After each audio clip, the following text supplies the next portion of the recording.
दोस्तों नमस्कार। आज हम 67 बीपीएससी मेंस के लिए 1857 के विद्रोह पर चर्चा करेंगे। दोस्तों उससे पहले यदि आप 67 बीपीएससी मेंस के जीएस पेपर 1 और 2 में अधिकतम मार्क्स प्राप्त करना चाहते हैं तो आप टीम जीसीएस आईएएस का 95 वीडियो 95 पीडीएफ पढ़कर आप जा सकते हैं। आपकी स्थिति बहुत मजबूत हो जाएगा और अगर इस सारे पीडीएफ को पढ़ लेते हैं तो जीएस से आपको सफलता मिलेगा। जीएस से आप फाइनल सिलेक्शन लेंगे। इसका चार्ज 3000 है। 83 73 98 39 95 पे संपर्क करके बैच ज्वाइन कर सकते हैं। आइए, डिस्क्रिप्शन नंबर होगा। आइए अब हम चर्चा को आगे बढ़ाते हैं। दोस्तों आज हम 1857 के विद्रोह के सारे आयाम पर चर्चा करेंगे, सारे पक्षों पर चर्चा करेंगे, जिसमें बिहार की भूमिका, बाबू कुंवर सिंह की भूमिका सब रहेगा। दोस्तों एक बात याद रखिएगा कि मेंस एग्जाम जो होता है वह इंप्रेशन का एग्जाम होता है। आपको अपने लेखन शैली के माध्यम से एग्जामिनर को इंप्रेस करना है, लुभाना है।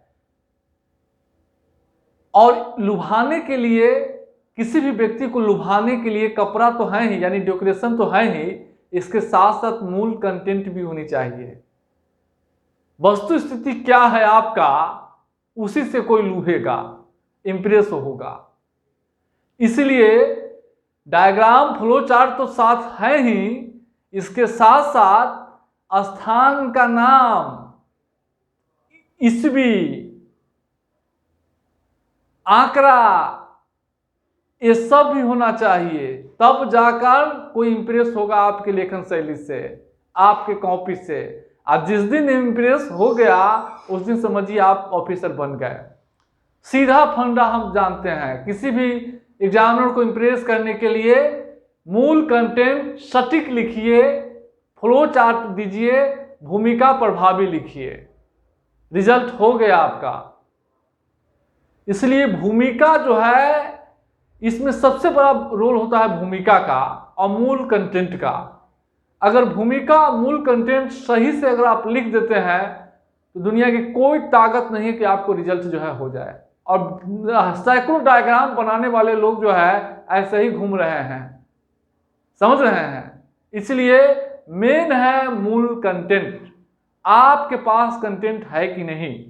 अगर कंटेंट आपके पास सटीक है, सारगर्भित है, संक्षिप्त है, तो आप उसको लिखकर आप इंप्रेस कर सकते हैं एग्जामिनर को। अदरवाइज वही स्थिति है। इसलिए हम बार बार बोलते हैं कि फ्लो चार्ट डायग्राम तो आपको बनाने आता ही है, मूल कंटेंट को रटने पर, याद करने पर, बार बार मेमोराइज करने पर आप जोर दें और प्रैक्टिस करने पे जोर दें। तो 1857 की क्रांति से रिलेटेड कोई क्वेश्चन आ जाएगा तो उसकी भूमिका कैसे लिखना है, तो लिखेंगे भारत में ब्रिटिश शासन की स्थापना के साथ ही ब्रिटिश औपनिवेशिक हित और भारत के विभिन्न सामाजिक समूहों के बीच टकराहट आरंभ हो गई थी। इसी टकराहट का परिणाम था कि 1757 से लेकर 1857 के बीच जो है कई जनजातीय विद्रोह हुए। लेकिन 1857 का विद्रोह अपने भौगोलिक प्रसार, ब्रिटिश विरोधी तीव्रता और गहनता और विभिन्न सामाजिक समूहों की जन भागीदारी की दृष्टि से अपने पूर्व के आंदोलनों से पृथक और एक परिवर्तन बिंदु था। इतना भूमिका आपको लिखना है, याद कर लीजिए, पीडीएफ में होगा।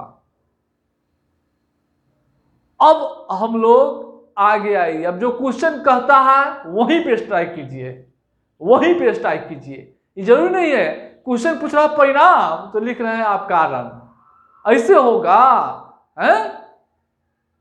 क्वेश्चन पूछ रहा है बाबू कुंवर सिंह की भूमिका, तो आप जो है उसका परिणाम दिखा रहे हैं, ऐसे रिजल्ट होगा। तो आइए अब 1857 की भूमिका हम आपको बता दिए, एक बार और सुन लीजिए।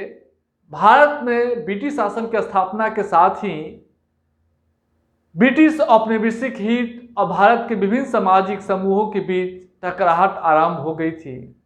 और इसी टकराहट का परिणाम था कि 1757 से लेकर 1857 तक विभिन्न जनजातीय किसान या देश के अलग अलग क्षेत्रों में जन विद्रोह हुए, लेकिन 1857 का जन विद्रोह या महाविद्रोह भौगोलिक प्रसार, ब्रिटिश विरोधी तीव्रता और गहनता और विभिन्न सामाजिक समूहों की जन भागीदारी की दृष्टि से अपने पूर्व के विभिन्न विद्रोह जन विद्रोह से अलग और एक परिवर्तन बिंदु था। इतना लिखने के बाद अब हम लोग आएंगे, कारण देखेंगे। 1857 की क्रांति को हम कई भागों में बांटे हैं। आर्थिक कारण, राजनीतिक और प्रशासनिक कारण, धार्मिक कारण, सामाजिक कारण और एक तत्कालीन कारण में सैनिक कारण हम देखेंगे। और सारे कारणों से 3-3 4-4 पॉइंट आपको याद रखना है। बस 3-3 4-4 पॉइंट याद रहेगा, आंसर तो ऐसा होगा जो एग्जामिनर आपका कॉपी देखेगा सीधे इंप्रेस हो जाएगा, सीधे इंप्रेस होगा और आपको सीधे नंबर देगा और आपको छोटे राजा बना देगा। तो सबसे पहले आर्थिक कारण में हम 3 कारण देखेंगे। एक, नई भूमि व्यवस्था, और दूसरा औद्योगिक नीति, तीसरा वाणिज्य व्यापार की नीति। और कैसे आर्थिक कारण के कारण, कैसे आर्थिक वजहों से भारत के लोग जो है, भारत के किसान, भारत के व्यापारी, भारत के हस्तशिल्प शिल्पी, ये जो है नाराज हो गया था। किन कारणों से नाराज हो गया था जो विद्रोह करने के लिए जो है, आप बताइए। आपको कोई नाराज करता है तो आप लड़ाई करने के लिए उतारू हो जाते हैं। ठीक ब्रिटिश सरकार अपनी नीतियों के माध्यम से भारतीयों को नाराज कर दिया था, जिसके कारण भारत के विभिन्न वर्ग, भारत के विभिन्न सामाजिक समूहों के लोग वह ब्रिटिश विरोधी हो गए और ब्रिटिश सत्ता को उखाड़ फेंकने के लिए जो है उम्दा हो गए थे। तो पहला है नई भूमि व्यवस्था। ब्रिटिश सरकार अपनी औपनिवेशिक हितों की पूर्ति के लिए भारत में एक नई भूमि व्यवस्था को जन्म दिया था और यह नई भूमि व्यवस्था 3 प्रकार का था। एक अस्थायी बंदोबस्त, एक रैयतवाड़ी बंदोबस्त, एक महलबारी बंदोबस्त।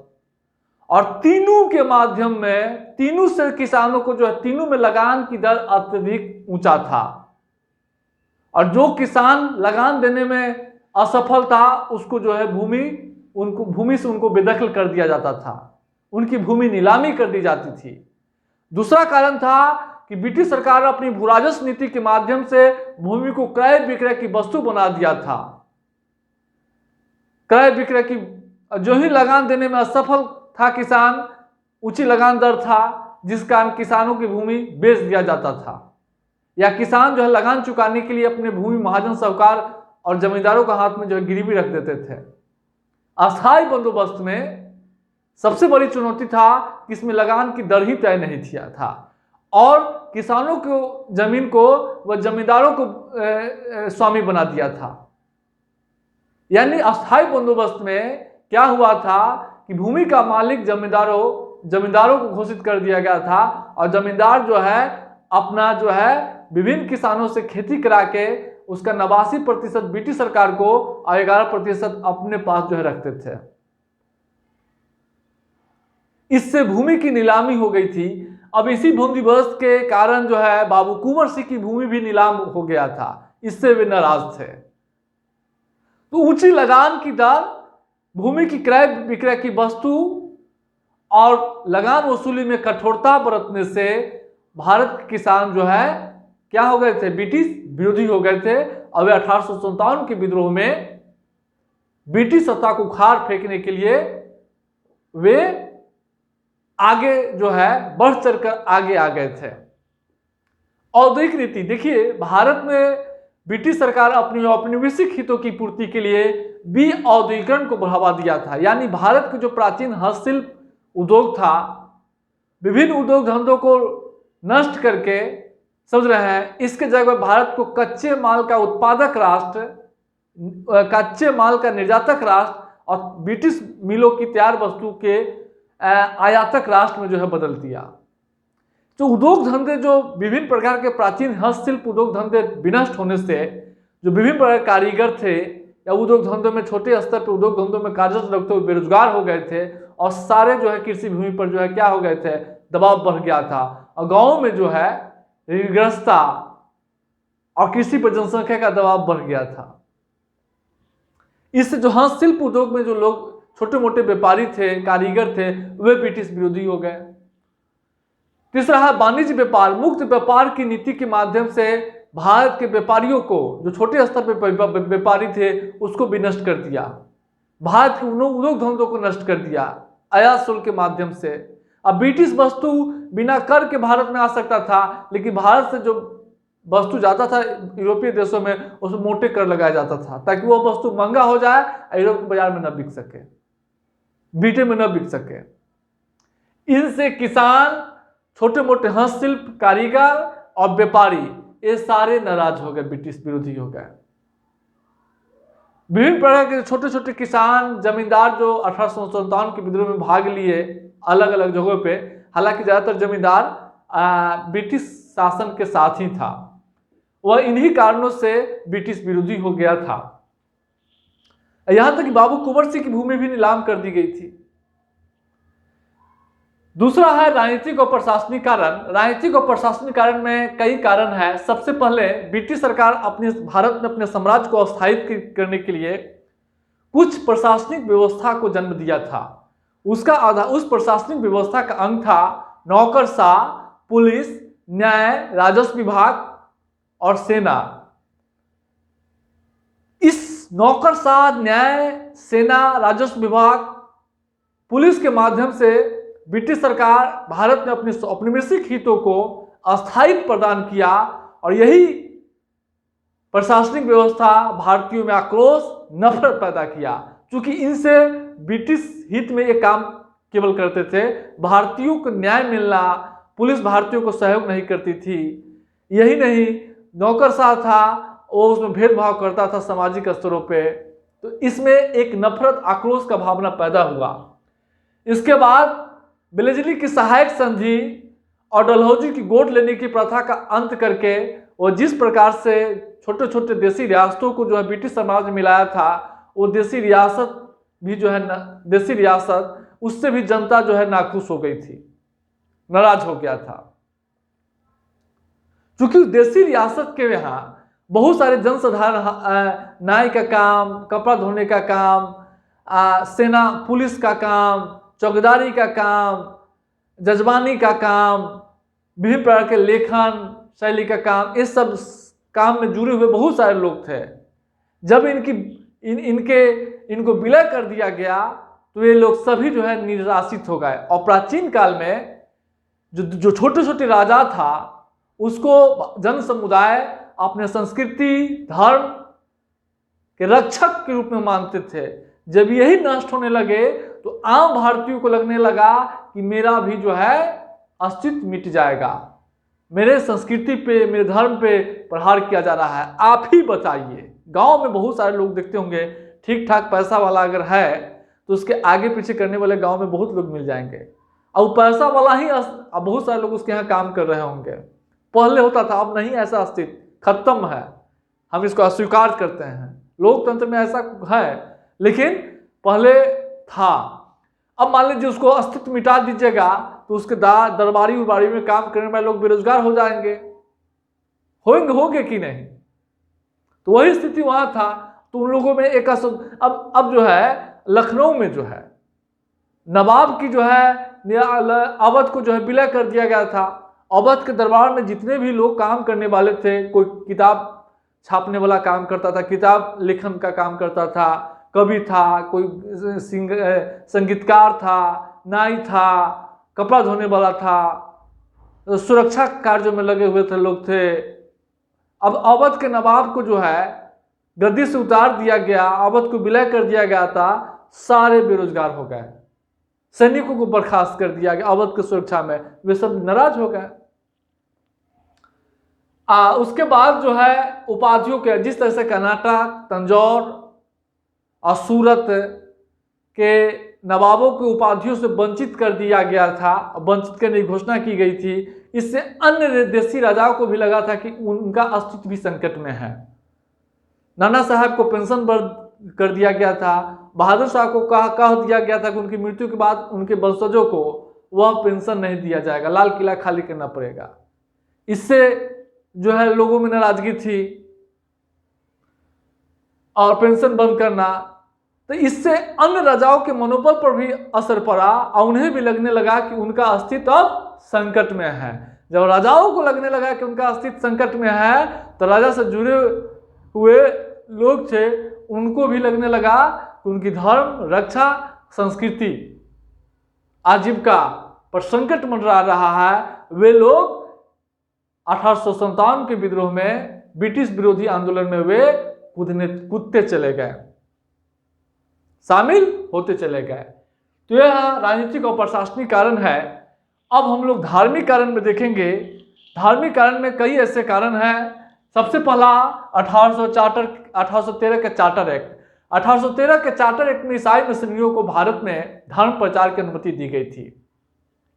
यह ईसाई मिशनरी जिस तरह से स्कूलों, कॉलेजों, बाजारों, हाटों, थानों, हर जगह जो है दिखाई देने लगा था। ऐसा लगने लगा था कि ये ईसाई मिशनरी सभी भारतीयों को ईसाई बनाने के लिए ही आया है। इससे सभी वर्गों में एक भय का वातावरण का संचार हुआ और ये लोग जो है अपनी धर्म की रक्षा के लिए, अपनी संस्कृति की रक्षा के लिए वे लोग जो है 1857 के विद्रोह में कूद पड़े। दूसरा था, डलहौजी के समय कानून पारित किया गया था कि जो भी ईसाई धर्म अपनाएंगे उनको संपत्ति के वंशानुगत संपत्ति के अधिकार से वंचित नहीं किया जाएगा। ये सीधा सीधा जो है ईसाई धर्म में शामिल करने को प्रोत्साहन कर रहा था। इससे भारतीयों में बड़ी नाराजगी थी। कैनिंग के समय, हालांकि विधवा विवाह कानून डलहौजी के समय पारित किया गया था, लेकिन लागू कैनिंग के समय किया गया। जब कैनिंग भारत आया तो उसके समय 2 कानून पारित किए गए थे। 2 कानून मुख्य रूप से था। एक विधवा विवाह कानून। इस विधवा विवाह कानून में जो है पारित करते ही भारतीयों को लगने लगा कि उसकी संस्कृति, धर्म संकट में पड़ रहा है। दूसरा कानून पारित किया गया था कि अब सेनाओं को कहीं भी भेजा जा सकता था। पहले भारतीय सेना विदेशों को समुद्र की यात्रा नहीं करते थे। आज जाता भी था तो उनको उसके लिए भत्ता जो है चाहिए, लेकिन अब सेना को कहीं भी जो है भेजने का प्रावधान किया गया उस कानून के माध्यम से। इससे सैनिकों में असंतोष था, धार्मिक लोगों में असंतोष था, जन समुदाय को अपने धर्म संस्कृति को भ्रष्ट होने का खतरा था। ये लोग ब्रिटिश आंदोलन में कूद पड़े। सामाजिक कारण देखिए, अंग्रेजी काल में जो है, ब्रिटिश काल में अंग्रेजों द्वारा संचालित होटल, क्लब, पार्कों में भारतीयों को प्रवेश वर्जित था। भारतीयों को कुत्ते की तरह व्यवहार किया जाता था, कुत्तों की तरह। अंग्रेजों द्वारा संचालित किसी भी, अब 3rd श्रेणी के एसी है या स्लीपर में आप नहीं जा सकते थे। तो विभिन्न सामाजिक स्तरों पे अंग्रेजों जो है जाति श्रेष्ठता के सिद्धांत के द्वारा, व्हाइट मैन बर्डन के माध्यम से वह क्या अपनी श्रेष्ठता साबित करते थे और भारतीयों को जहां तहां अपमानित करने का काम करते थे। न्यायालय में जो है अगर मान लीजिए किसी के साथ रेप हो गया तो उसको जो है डांट को जो है भगा दिया जाता था। इस तरीके से जो है स्थिति थी। तो सामाजिक नस्लीय भेद जो है, गोरे काले का भेद था, इससे भारतीयों में नाराजगी थी। और तत्कालीन कारण सैनिक कारण है। तत्कालीन कारण में क्या, देखिए भारतीय जो सैनिक थे उनको अंग्रेजी सेना में कई प्रकार के मुद्दों को लेकर उन्हें जो है रोष था। बेलूर में भी जो है वो विद्रोह कर चुका था टीका लगाने को लेकर। एक तो वेतन का सबसे बड़ा विसंगति थी। अब टोटल 3,51,000 सैनिक थे, टोटल 3,51,000 आप देखेंगे। और 3,51,000 सेनाओं में जो है 15,000 भारतीय सिपाही थे टोटल सेना में, और जिसमें से 51,000 ही यूरोपीय था और सब भारतीय सैनिक था। लेकिन जो सेना का खर्च था वो 51,000 पर ही आधे से अधिक था। इसके अलावा भारतीय सेना का सेनाओं में जो है अंग्रेजी अधिकारियों के साथ प्रत्यक्ष संपर्क नहीं था। और भारतीय सेना जो है सतलज नदी पार के लिए भत्ते का मांग कर रहा था, उसे नहीं दिया गया था। यानी वह दूर दराज क्षेत्रों में जाने के लिए भत्ते की मांग कर रहा था, वो भत्ते भी बंद कर दिया था। इससे जो है नाराजगी थी। अब जैसे कि मान लीजिए भारतीय सैनिक संयुक्त राष्ट्र के शांति मिशन में जाता है तो उनको भत्ता मिलता है, लेकिन इसी तरीके से भारत में ही अलग अलग देशी रियासत के में कार्यरत सैनिकों को अगर बाहर भेजा जाता था तो उनको भत्ता मिलता था, लेकिन वो बंद कर दिया गया। इससे नाराजगी थी। आज सबसे बड़ा नाराजगी थी नई एनफील्ड राइफल। देखिए, एक नई एनफील्ड राइफल लाया गया था, उसमें कारतूसों को भरने के लिए उसको मुंह से काटना पड़ता था। उसमें जो है गाय या सुअर की चर्बी लगा हुआ था, और हिंदू गाय गो हत्या के विरुद्ध थे और मुसलमान जो है सुअर से घृणा करते थे। अब यह जांच कराया गया, जांच सही पाया गया, लेकिन उस समय संचार व्यवस्था के सीमित प्रसार के कारण क्या हुआ कि खबरों का जो है इस खबर को जो है खंडित नहीं किया जा सका, और ब्रिटिश सरकार तर्क दिया था कि भारत की जलवायु का असर देखने के लिए लाया गया। असर भारत की जलवायु का इस एनफील्ड राइफल का पर असर जांचने के लिए लाया गया है। इसको बंद करा दिया गया, लेकिन सीमित संचार व्यवस्था के कारण जो है इस बंद की सूचना जो है अलग अलग भागों में नहीं पहुंच पाया, और मंगल पांडे जो है विद्रोह कर दिया। 26 फरवरी 1857 को बुरहानपुर में 19वीं नेटिव इन्फेंट्री ने इस पर बगावत करने की जो है कोशिश की, और मार्च 1857 में 34 नेटिव इन्फेंट्री के मंगल पांडे जो है अकेले जो है हमला कर दिया बहुत सारे अंग्रेज अधिकारियों पर। इसके अलावा 10 मई 1857 को मेरठ में जो है विद्रोह की शुरुआत हो गई इसी एनफील्ड राइफल के मुद्दे पे, और मेरठ के जो है 85 सैनिकों ने जो है चर्बी वाले इसी कारतूसों को प्रयोग करना बंद कर दिया। उन्हें सजा सुनाया गया और उनके अन्य साथी संचार व्यवस्था को काट के और दिल्ली की ओर जो है रवाना हो गए 11 मई को, और यहाँ बहादुर शाह को अपना नेता घोषित करके और विद्रोह जो है की शुरुआत शुरू हो गई। इसके बाद जो है लखनऊ, आरा, पटना, दानापुर, इलाहाबाद, देश के अलग अलग राज्यों में जो है यह विद्रोह जो है, बरेली, गोरखपुर, सब जगह जो है विद्रोह जो है भड़क उठा। तो यह स्थिति है। अब 1857 के विद्रोह के कारण पर हम चर्चा करेंगे। विद्रोह के कारण में यही लिखिएगा, 1857 के विद्रोह के बिहार में कारण वही होगा जो भारत में कारण होगा, इसमें नया कुछ नहीं है। अब हम लोग चलेंगे, अब बिहार हम अलग से देखेंगे, और अब 1857 के विद्रोह के परिणाम पर हम चर्चा करेंगे। तो 1857 के विद्रोह का परिणाम जो है, यह विद्रोह इतना तीव्र था कि कुछ समय के लिए ब्रिटिश सरकार का शासन ही देश से समाप्त हो गया था स्थानीय स्तर पे। अब लखनऊ में कुछ समय के लिए सत्ता समाप्त हो गया था। बिहार में भी जो है नवादा, सारण, सिवान, आरा, इस सब पर से ब्रिटिश सरकार का शासन ही समाप्त हो गया था। हालांकि कैनिंग की दृढ़ता के कारण और संचार व्यवस्था के सुदृढ़ व्यवस्था के कारण, आधुनिक अस्त्र शस्त्र के कारण ब्रिटिश सरकार इस आंदोलन को, इस महाविद्रोह को दबाने में सफल रहा। लेकिन 1857 के विद्रोह के बाद ब्रिटिश सरकार को अपनी प्रशासनिक नीतियों में विभिन्न प्रकार के फेरबदल करने पड़े। पहला प्रशासनिक बदलाव किया गया, भारत में ईस्ट इंडिया कंपनी के शासन को समाप्त कर दिया गया और सीधे ब्रिटिश क्राउन के हाथ में भारत के शासन का बागडोर सौंप दिया गया। भारत शासन अधिनियम 1858 के द्वारा भारत में ईस्ट इंडिया शासन की समाप्ति करना इस महाविद्रोह का सबसे महत्वपूर्ण परिणाम माना जाता है। ब्रिटिश इंडिया एक्ट द्वारा द्वैध शासन की व्यवस्था था, उसको समाप्त करके भारत में जो है एक इंडिया काउंसिल का गठन किया गया था भारत में शासन कार्यों को चलाने के लिए। दूसरा है कि भारत परिषद अधिनियम 1861 के द्वारा तर्क दिया गया कि इतना बड़ा विद्रोह क्यों हुआ है, तो कारण क्या है कि भारतीयों की आवाज सुनने के लिए कोई तंत्र नहीं है। इसलिए भारत परिषद अधिनियम 1861 के द्वारा क्या किया गया, 3 भारतीय सदस्यों को विधान परिषद में सदस्य बनाने के लिए इस अधिनियम को पारित किया गया था पहली बार।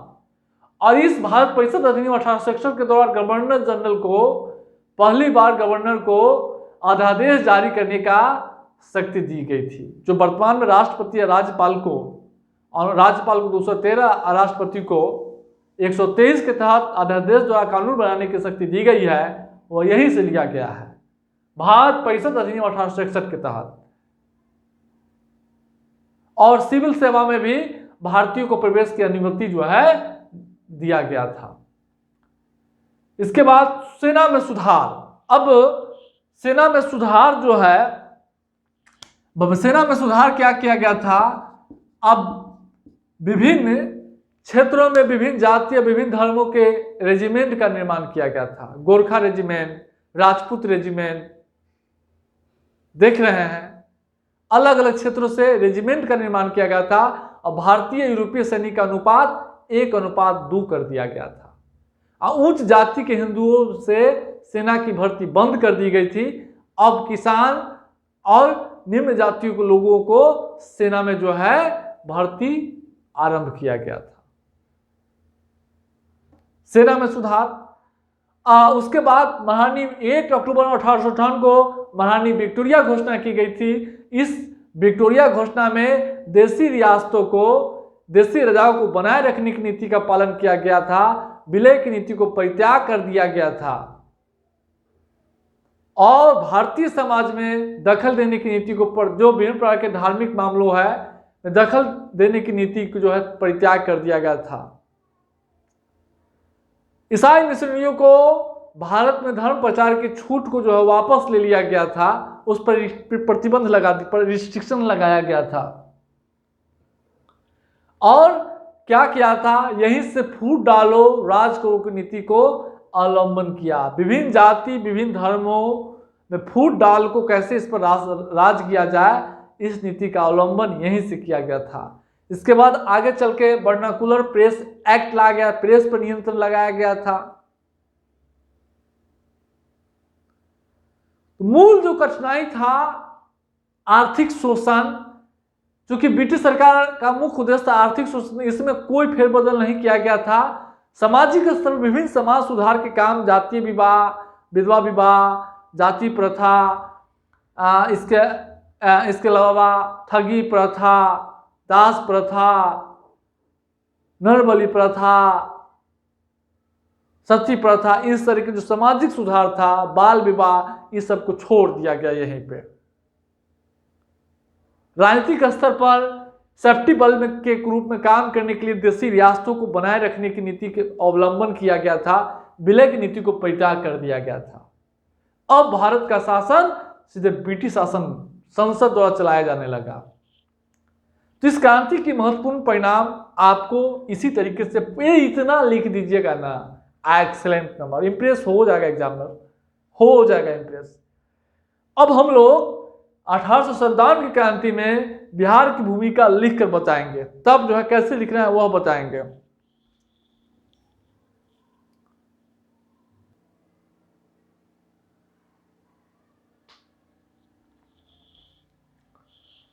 दोस्तों, अब हम 1857 के विद्रोह में बाबू कुंवर सिंह की हम भूमिका और बिहार में 1857 के विद्रोह की विभिन्न जन भागीदारी, हम अब उस पर चर्चा करेंगे।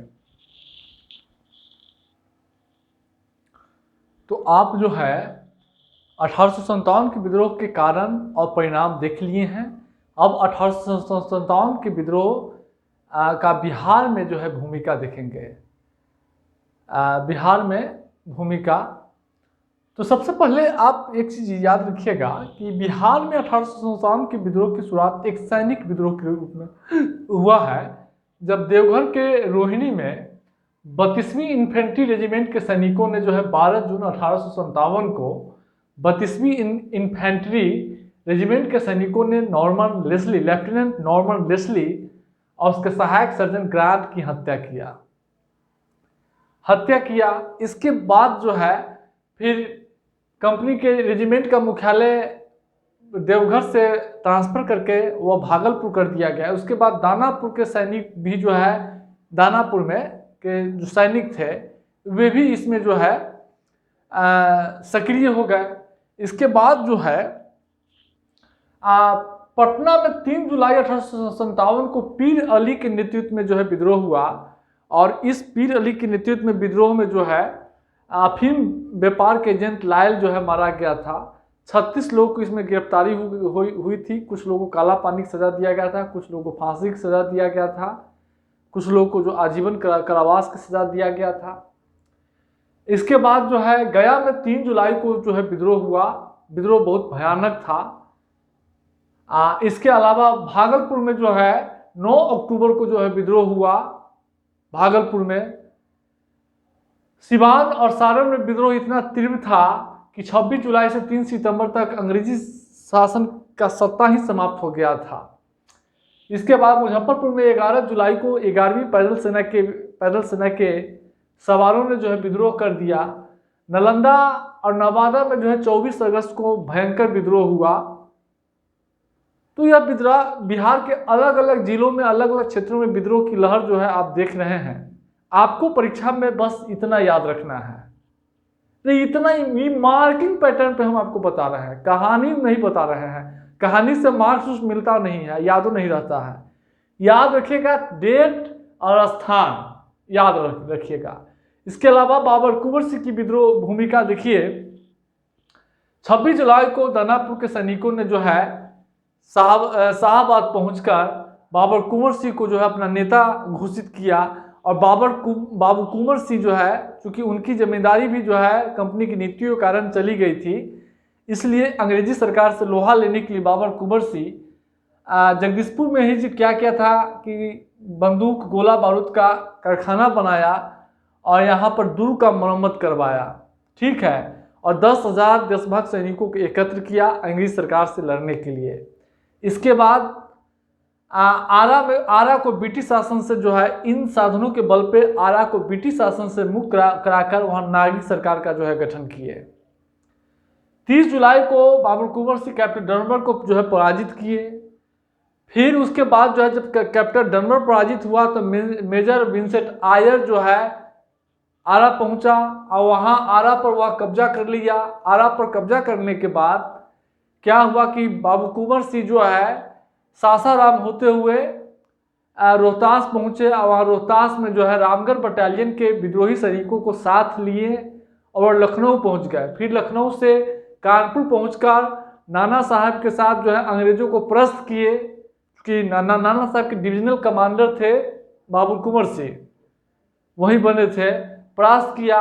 और वहाँ से फिर जो है सैनिकों को लेकर वे जो है 22 मार्च 1858 को आजमगढ़ में अतौलिया में जो है कर्नल मिलमैन को पराजित किया। पराजित होने के बाद फिर जो है इलाहाबाद से अंग्रेज सेना जब पहुंचा तो बाबर कुंवर सिंह जो है अंग्रेजों को अपनी कूटनीतिक दुर्दशा के बल पर अंग्रेजों को 2 भागों में उलझाकर वे गंगा नदी को पार कर जो है वह जगदीशपुर पहुंचे और वहां पुनः जो है कैप्टन ली ग्रांट के साथ भीषण संघर्ष जो हुआ। इस दौरान वो घायल भी हो गए थे जगदीशपुर पहुंचने के दौरान नदी पार करते समय। तो अंतिम समय तक बाबर कुंवर सिंह जो है अंग्रेजों को परास्त करते चले गए। जहां जहां परास्त करके यूपी बिहार में जो है ब्रिटिश विरोध का नेतृत्व किए थे।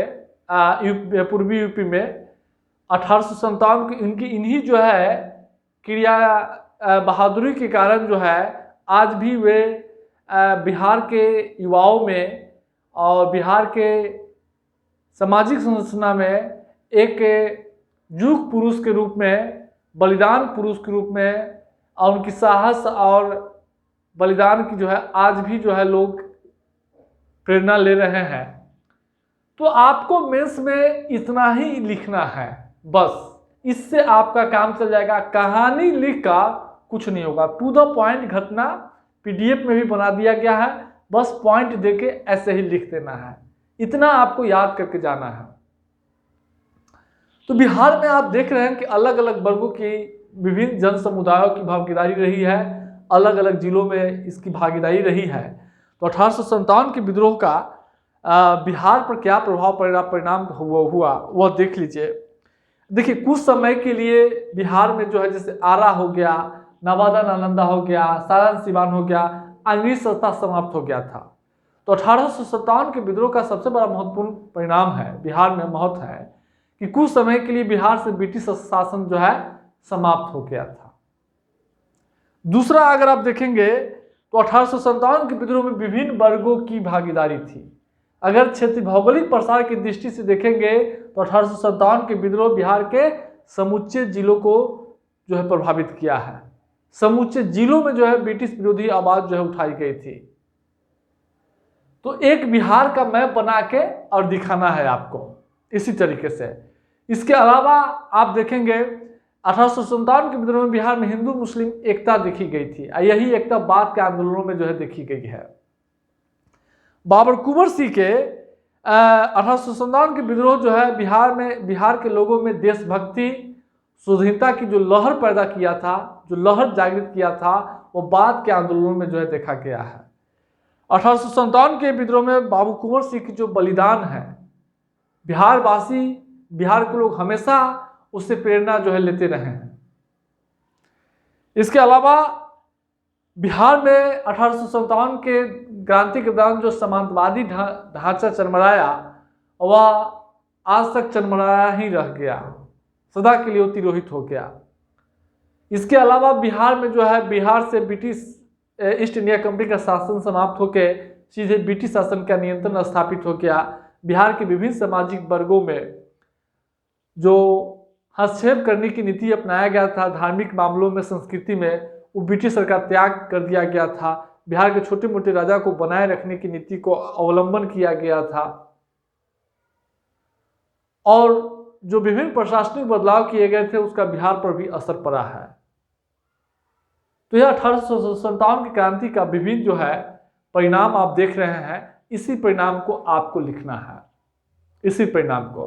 अब 1857 के विद्रोह में बिहार में जो है असफल क्यों हुआ, तो जो केंद्र में असफल हुआ था वही बिहार का भी कारण है। अंग्रेजी सरकार के पास जो है आधुनिक अस्त्र था, वे आधुनिक अस्त्र से विद्रोह को दबा दिया। 1857 के विद्रोह में जो विभिन्न क्षेत्रों की जो विद्रोह थी वो स्थानीय मांगों को लेकर था, उसके एक सामान्य नेता का अभाव था। साथ ही साथ अंग्रेजों को सहायता देने के लिए छोटे छोटे देसी रियासत जैसे हथुआ, सुरसन के राजा, बेतिया का राजा, ये सब 1857 में अंग्रेजों को साथ दिया था। विभिन्न जन भागीदारी भी जो है सभी लोगों की नहीं थी। छोटे मोटे जमींदार ब्रिटिश सरकार के सहयोग ही कर रहे थे और ब्रिटिश सरकार के पास संचार की आधुनिक व्यवस्था था, आधुनिक संचार साधन था, तो इसके बल पर जो है कब दबा दिया। उसके बाद संगठन की भी कमी थी, क्योंकि कोई संगठन नहीं था। स्थानीय मांगों को लेकर, स्थानीय रोष को लेकर इसमें लोग जो है भागीदारी किए थे। तो निश्चित रूप से जब आंदोलन में बिखराव होता है तो उसको दबाना बहुत आसान हो जाता है। अब ब्रिटिश सरकार जो है दबा दिया, लेकिन बाबर कुंवर सिंह जिस बलिदान साहस का परिचय दिए वह आज भी चर्चा का विषय है। आज भी उससे जो है भारत और बिहार के लोग प्रेरणा प्राप्त कर रहे हैं। तो यह स्थिति है। अब हम लोग आगे देखेंगे 1857 के विद्रोह का स्वतंत्रता आंदोलन में क्या भूमिका है। देखिए, इस महाविद्रोह का सबसे बड़ा प्रभाव हुआ स्वतंत्रता आंदोलन में। इस महाविद्रोह से सामंतवादी ढांचा चरमरा गया, जिसे राष्ट्रीय आंदोलन में इसे पुनः स्थापित नहीं किया जा सका। और 1857 के विद्रोह में जिस वीरता, साहस, बलिदान का प्रदर्शन हुआ था, उससे भारतवासी हमेशा प्रेरणा स्रोत प्राप्त करते रहे हैं और प्रेरणा का काम किया है स्वतंत्रता आंदोलन में। 1857 में 18 क्रांति में अंग्रेजी सरकार को समाप्त करने के लिए हिंसा का रास्ता अपनाया गया था, जिसे सदा के लिए जो है तिरोहित कर दिया गया। और बाद के राष्ट्रीय आंदोलन में क्या हुआ, हिंसा का रास्ता नहीं अपनाया गया था। 1857 की क्रांति में हिंदू मुस्लिम एकता का परिचय था और बाद के राष्ट्रीय आंदोलन में हिंदू मुस्लिम एकता के लिए जो है गांधी जी हमेशा प्रेरणा प्राप्त करते रहे। तो 1857 की क्रांति में जो है भूमिका है। अब हम प्रश्न है कि 1857 की क्रांति का स्वरूप क्या है। देखिए 1857 की क्रांति के स्वरूप में विभिन्न इतिहासकारों में अलग अलग जो है धारणाएं हैं और उनका मत अलग अलग है। और विभिन्न इतिहासकारों में जो मतभेद है 1857 की क्रांति को लेकर, उसमें मुख्य रूप से आंदोलन में जन भागीदारी, आंदोलन के उद्देश्य, आंदोलन के विस्तार और विद्रोहियों के लक्ष्य को लेकर, इन्हीं मुद्दों पर विभिन्न इतिहासकारों में 1857 की क्रांति के स्वरूप के संबंध में मतभेद दिखाई देता है। अब कुछ इतिहास को कहना है कि यह किसान आंदोलन था, कुछ का कहना है यह स्वतंत्रता आंदोलन था, कुछ का कहना है राष्ट्रीय आंदोलन था, कुछ का कहना है जन विद्रोह था, कुछ का कहना है यह पुनर्स्थापना आंदोलन था। अब हम एक एक करके चर्चा करेंगे। सबसे पहले कुछ इतिहासकारों का, जैसे जॉन लॉरेंस और सीले का कहना है कि यह सैनिक विद्रोह था। चूंकि यह विद्रोह सैनिक के शुरू किया था और सैनिकों में असंतोष था, वही जो है सैनिक इस विद्रोह की शुरुआत किए थे, इसलिए सैनिक विद्रोह है। लेकिन जब विद्रोह में देखेंगे तो एक सैनिक ही भाग नहीं लिया, इसमें छोटे मोटे जमींदार, किसान, व्यापारी यानी समाज के सभी वर्गों की भागीदारी थी। तो केवल इसे सैनिक विद्रोह आप नहीं कह सकते हैं। कुछ विद्वानों का मानना है कि यह किसान विद्रोह है। यह सही है कि किसान ब्रिटिश भूराजस्व नीति से विरस के कारण उनमें असंतोष था और उसी असंतोष के कारण वे विद्रोह में जो है भाग लिए थे। लेकिन मार्क्सवादी नामांकन में किसान विद्रोह का अर्थ है वर्ग संघर्ष, यानी किसान और जमींदारों के बीच संघर्ष।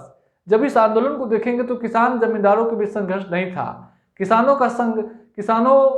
जो है ब्रिटिश सरकार को उखाड़ फेंकना चाहते थे।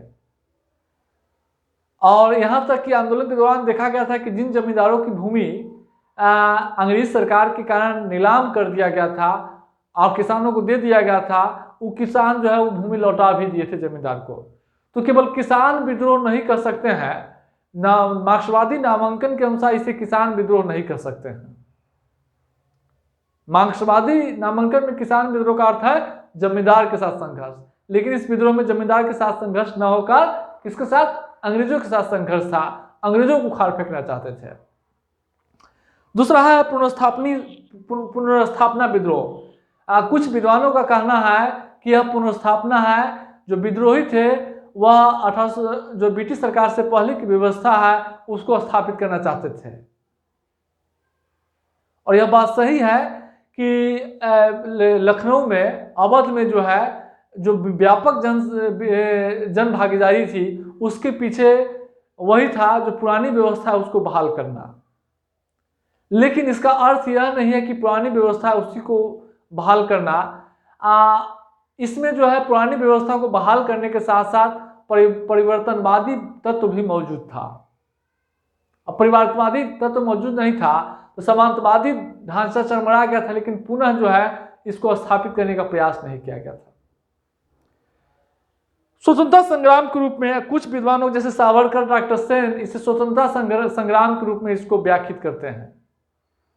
और स्वतंत्रता संग्राम किसी भी संघर्ष को स्वतंत्रता तब कह सकते हैं जब देश के लोग किसी विदेशी सत्ता को उखाड़ फेंकने के लिए जो है आंदोलन करने के लिए जो है चल पड़े। तो सही बात है कि स्वतंत्रता आंदोलन था, क्योंकि इसमें ब्रिटिश शासन को समाप्त करने के लिए लड़ा गया था, इसलिए जो है स्वतंत्रता आंदोलन है। लेकिन कुछ इतिहासकारों को इसमें भी मानना है कि इसको स्वतंत्रता आंदोलन नहीं माना सकता है, क्योंकि यह इसमें सभी लोगों की भागीदारी नहीं थी। यह सही है, जहां भी स्वतंत्रता आंदोलन हुआ है, चाहे अमेरिका के स्वतंत्रता संग्राम हो या फ्रांस की क्रांति हो, किसी भी क्रांति में देश के सभी लोग शामिल नहीं होते हैं। उस आधार पर उसको जो है आप स्वतंत्रता आंदोलन नहीं कर सकते हैं। लेकिन किसी भी स्वतंत्रता आंदोलन में स्वतंत्रता आंदोलन की एकमात्र मानदंड है कि अगर देश के लोग विदेशी सत्ता को उखाड़ फेंकने के लिए आंदोलन करने लगे तो उसको स्वतंत्रता आंदोलन कहेंगे। और इस दृष्टि से कहिएगा 1857 में विभिन्न जनभागी सामाजिक समूहों का अंतिम उद्देश्य था ब्रिटिश सरकार को उखाड़ फेंकना। तो यह स्वतंत्रता आंदोलन था। उसके बाद राष्ट्रीय आंदोलन के रूप में इंग्लैंड की शीर्ष नेता डिज़रायली और भारतीय नेता बीडी सावरकर और अशोक मेहता इसे राष्ट्रीय आंदोलन माना है। और उनका कहना था कि विद्रोह का प्रधान उद्देश्य है अंग्रेजों को हटाना। यह सही बात है कि इस विद्रोह का प्रधान उद्देश्य अंग्रेजों का हटाना था। लेकिन इसमें भी कहना है कि व्यापक जो है इनमें सभी लोग शामिल नहीं हुए। कहीं भी आंदोलन होता है तो सभी लोग शामिल नहीं होता है, उस आधार पे उसको राष्ट्रीय आंदोलन नहीं कर सकते हैं। इसलिए यह एक राष्ट्रीय आंदोलन जो है राष्ट्रीय आंदोलन था।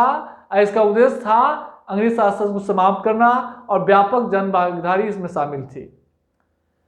इसके अलावा एक और इतिहास का कहना है कि यह एक जन आंदोलन था।